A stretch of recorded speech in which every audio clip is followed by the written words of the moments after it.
Hello दोस्तों, आप सभी को जीएसआर क्लासेस में एक बार फिर से स्वागत है।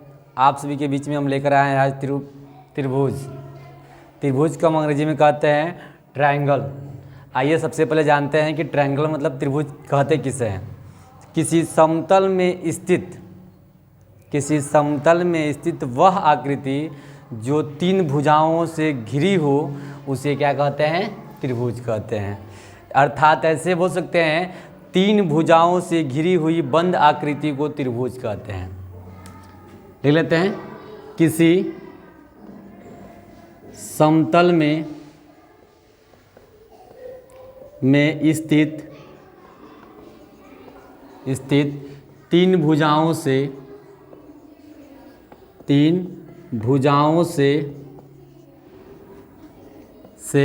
घिरी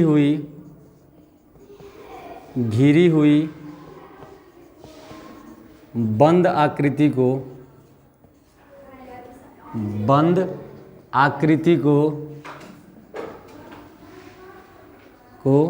त्रिभुज कहते हैं।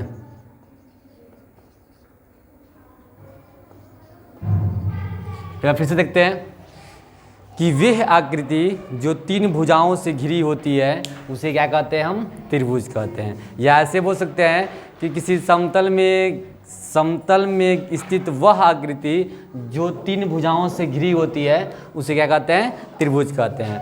आपके सामने हम क्या कर सकते हैं, एक छोटा सा त्रिभुज बना लेते हैं। इसको कर लेते हैं ABC। ये क्या है? त्रिभुज है। ये क्या है? त्रिभुज है। आया समय? ठीक।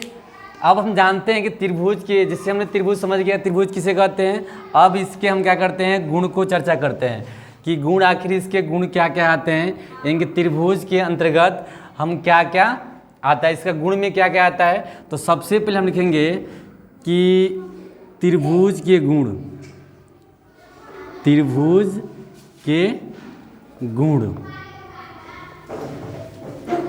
यानी कि एक त्रिभुज होता है उसकी क्या क्या गुण होती है, क्या क्या प्रॉपर्टीज होती है, इसके बारे में हम क्या करना है, विशेष जानकारी लेना है। तो सबसे पहले जान लीजिए कि त्रिभुज में कितनी भुजा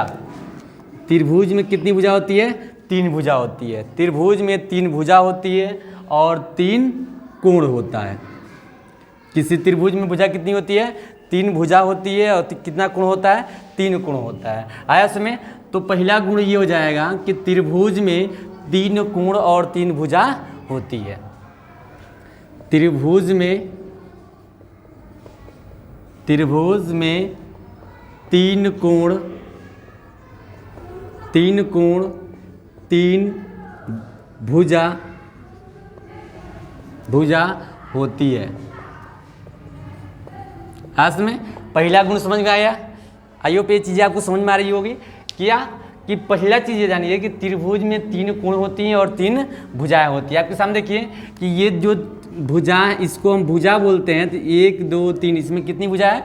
तीन भुजा है। और कोण कितना है? 1 2 3, ये तीनों क्या है? कोण है। तो पहला पॉइंट आपको समझ में आया है कि त्रिभुज में तीन कोण और तीन भुजा होती है। दूसरा चीज, त्रिभुज में तीन शीर्ष तथा तीन माध्यिका होती है।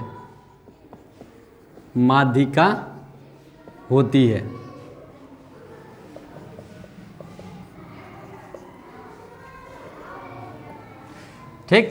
त्रिभुज में कितनी शीर्ष होती है? तीन शीर्ष होती है। अब आपको बता दें कि शीर्ष क्या होता है। जहाँ पे किसी त्रिभुज की दो भुजाएं एक दूसरे से मिलती है उसे क्या कहते हैं? शीर्ष कहते हैं। अर्थात किसी आकृति की दो भुजाएं जहाँ पे मिलती है, एक दूसरे से मिलती है, उसे क्या कहते हैं? शीर्ष कहते हैं। आया समझ? और माध्यिका क्या होती है? तो जैसे आपके सामने कोई त्रिभुज है तो किसी त्रिभुज के शीर्ष से सामने वाली भुजा पर डाला गया लंब क्या कहलाता है?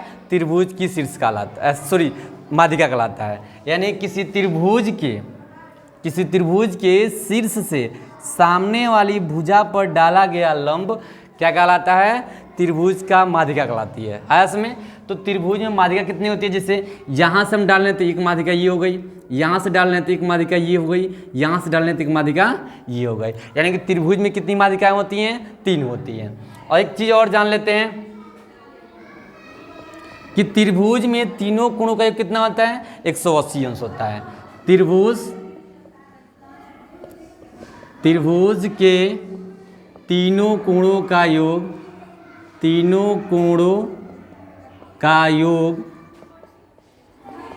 180 अंश होता है। आया समझ? त्रिभुज के तीनों कोणों का योग कितना होता है? 180 अंश होता है। यानी कि कोण ए, कोण बी, कोण सी, ये तीनों को जोड़ दें। हम क्या कर लें? कोण ए प्लस कोण बी प्लस कोण सी, ये तीनों कोणों को जोड़ें तो कितना आएगा? 180 डिग्री आएगा। ये बात समझ में आ गई? हमने क्या क्या जाना कि त्रिभुज में 3 कोण होते हैं, 3 भुजा होती है। इसके बाद जाना त्रिभुज में 3 शीर्ष होता है, 3 माध्यिका होती है। और इसके बाद जाना क्या कि त्रिभुज के तीनों कोणों का योग कितना होता है? 180। जिससे कोण ए, कोण बी, कोण सी बराबर कितना हुआ? 180। आया समझ? आई होप ये चीज़ें आपको समझ में आया होगा। इसके बाद हम जानेंगे कि समरूप त्रिभुज, जैसे आप कक्षा 9 में हो या कक्षा 10 में हो तो आपको समरूप त्रिभुज और सर्वांगसम त्रिभुज के बारे में विशेष रूप से अध्ययन करना पड़ेगा। आया समझ? तो इसके बाद हम जान रहे हैं कि सर्वांगसम त्रिभुज क्या होती है और समरूप त्रिभुज क्या होती है। ये दोनों जानने के बाद हम जानेंगे क्या कि त्रिभुज के कितने प्रकार होते हैं। हम त्रिभुज के प्रकार जानेंगे। बने रहिएगा वीडियो में। एक बार इसको स्क्रीनशॉट ले लीजिए। तब तक के लिए मैं साइड होता हूँ। देखिए, इसके बाद हम जानते हैं कि समरूप त्रिभुज किसे कहते हैं। क्या कहते हैं? समरूप त्रिभुज। समरूप त्रिभुज, ठीक, ये भी इसी के अंतर्गत आता है। समरूप त्रिभुज क्या होता है? ध्यान दीजिए। तो एक समान, सम मतलब एक बराबर, रूप मतलब आकृति के, मतलब एक जैसे दिखने वाले त्रिभुज को, ऐसे जो 2 त्रिभुज जो एक जैसा दिखता हो उसे क्या कहते हैं? समरूप त्रिभुज हो। उसकी आकार छोटा है या बड़ा उसे फर्क नहीं पड़ता है, पर उसकी आकृति क्या होना चाहिए? एक बराबर होना चाहिए। अगर क्या करें, एक बड़ा सा त्रिभुज ले लें हम, ये समबाहु त्रिभुज है, और एक छोटा सा त्रिभुज ले लें, ये भी समबाहु त्रिभुज है। यानी कि हम कहें कि ये समबाहु त्रिभुज है, समबाहु त्रिभुज, ठीक, एक समबाहु त्रिभुज है। आया समझ? और यही समबाहु त्रिभुज है। तो हम कहेंगे दोनों त्रिभुज एक दूसरे के क्या है? समरूप हैं। ध्यान रखिएगा।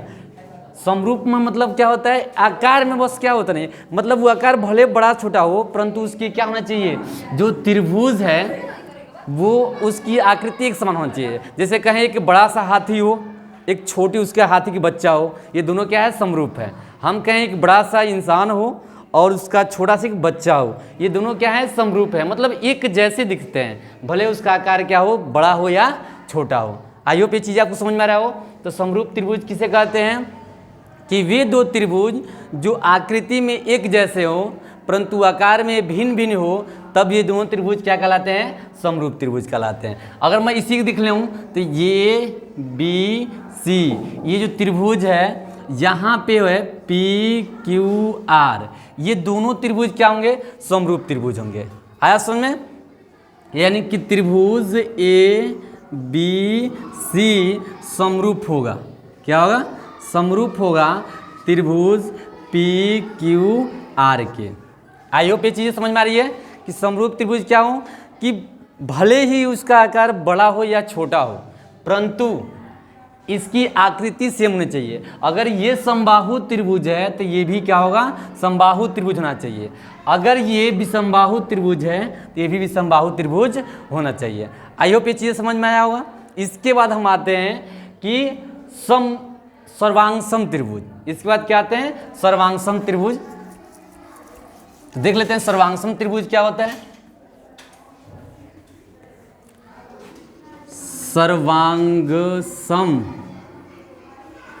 सर्वांगसम त्रिभुज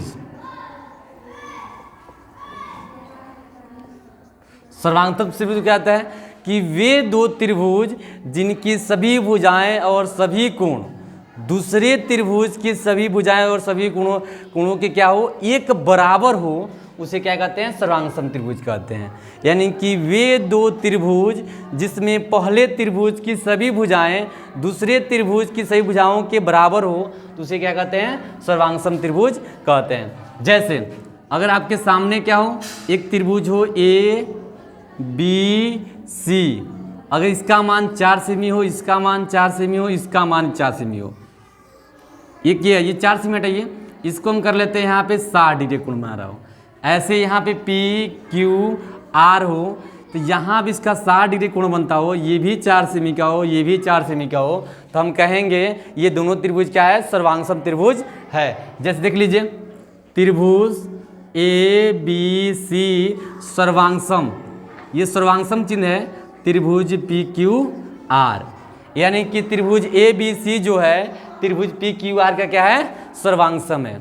आई होप ये जो दो चीज़ आपको समझ में आया होगा, पहला क्या समरूप त्रिभुज, दूसरा क्या सर्वांगसम त्रिभुज आया समझ। इसके बाद हम नेक्स्ट वीडियो में पढ़ेंगे कि त्रिभुज कितने प्रकार के होते हैं। आपको बता दें कि त्रिभुज भुजा के आधार पर भी होता है, कोण के आधार पर भी होता है। तो अगर मेरे अगले वीडियो को देखना हो तो मेरे चैनल को सब्सक्राइब कीजिए, लाइक कीजिए, शेयर कीजिए। वंदे मातरम। ये सब चीज़ें आज के लिए है, नेक्स्ट वीडियो हम पढ़ेंगे त्रिभुज के प्रकार।